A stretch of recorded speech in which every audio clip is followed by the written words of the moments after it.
Pacheco will they'll start working today, and we'll just gradually build them up as we go. And that's really it. Everybody else is practicing. So look forward to the challenge of playing the Bills. Real good football team. We know that. We played them several times here over the last few years. So we know they're well coached and a good team, and they've got good players. So we've got to start our work day today and get busy with it. Get preparation. Time's yours. Could you imagine a scenario where either Isiah or Charles plays this week? Unlikely. As you look at the Bills, they've had, obviously roster change in all the teams. They look significantly different on offense with some of the defections on wide receiver. They pretty much the same stuff. No, I mean, they're doing well. They've similar stuff, but quarterback's playing real well, and he likes those receivers that he has. So they're moving around well, and they seem to be on the same page. Good tight ends, So good running back. Andy, Lonnie Morris, how's he doing? And what happened with him in the game? He got hurt, came out for a while, but it looked like he could have gone back in, and then he finally did. But yeah, he got on the stationary bike where he was waiting until he get the thing under control there. So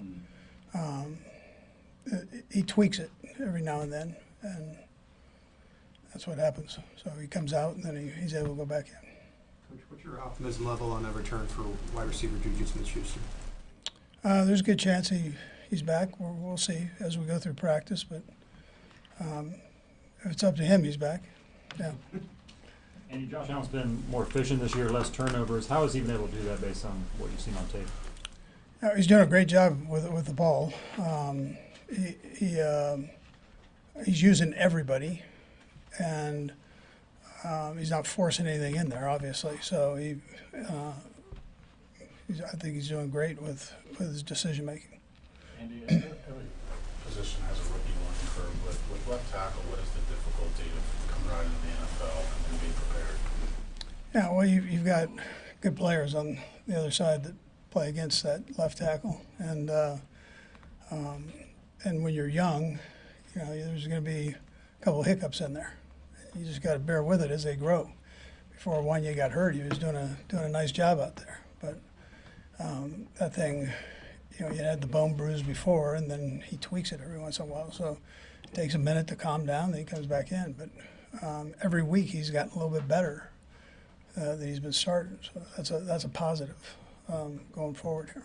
Andy, with you mentioned the bone bruise. Is that like a long-term issue that you might have more concern about going forward, or is it something? He's not doing anything to hurt it worse. That's not what's going on. But these things are like a little bit like the high ankle sprain that way, where you bring them back and they tweak it, and they sit for a little bit, calms down, come back out, and they go. So different injury, but I mean it's what he had. Andy, I know you've spoken to this a bit, but what do you think has enabled DeAndre to have such an impact so fast? And obviously it's talent and intelligence, but what is it that's made it all come together that way? Yeah, well, he's always been a great player, and this offense gives him opportunities. His style of player, and the quarterback trusts him. So, and then what he is what you saw on Sunday with the one catch on the crossing route, where dirty tough, lands on the football, is able to get up, shows no sign of weakness on that, and wants to get back in and go. And that's been him. Tough catch, contested ball, lands on it hard, and gets back in and plays and wants more. And from the outside looking in, anyway, I think it seems like gives you a little different dimension than some guys have in the past. But do you agree with that? Does that seem like that range of things he can do? Well, he's great with the contested balls. That's what he's great with. So if you get it in, and he's got long arms, big hands, and if you get it in that radius, you're pretty sure he's going to get that son of a gun. So, we've had good receivers here, and we have good receivers here. So, but that's his strength right there. Andy, when it comes to Kareem Hunt, obviously a lot of carries. I think the last 3 games he had 70 carries. How is his conditioning going on so far, and going into this game with Buffalo where you might have to lean on him even more? How are you trying to complement him and measure his carries out? Yeah, so we threw him the ball a little bit more this past week. They were doing a good job inside, just kind of shutting off the run game part of it. And So we ended up getting him the ball. We would like to get him the ball whatever way we can get him the ball because he's a good player.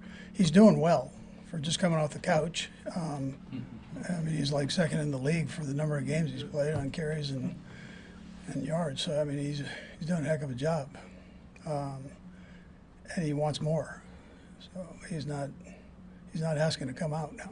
That's not quite how he's wired, but he's doing well. You know, he fell on his leg there. One of the guys fell on his leg and kind of tweaked it a little bit, but he's fine.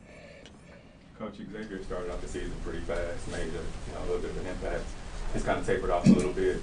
Are you sensing any frustration from him? What are you seeing? I haven't. He's a competitive kid, and these things work like that. You know, he's got a lot of guys around him that have played, and he's learning as he goes. But he's so smart, and he's got talent, and teams are playing all that shell coverage on the back end. So some of his deep stuff, they try to take it away there. But that's not the only thing he can do.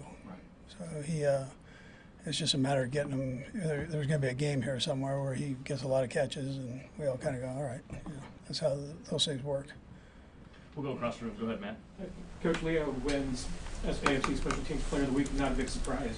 We've talked about him developing as a defensive player, but he's been a key special teams player for a while. How important is he? Yeah, Toad banks on him to be a core guy for him.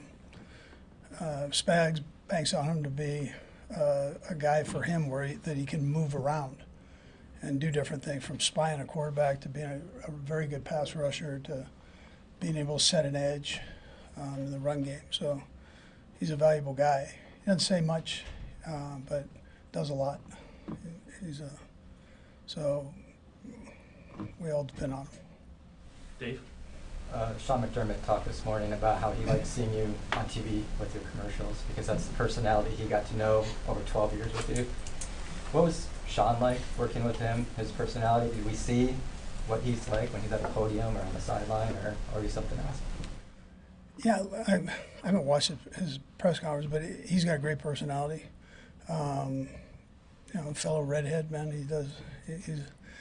He's a heck of a football coach, and he came from a father that was a football coach, and so he grew up around it. Was a good football player himself, and just top notch. Have a lot of respect for him, what he's done. Sam?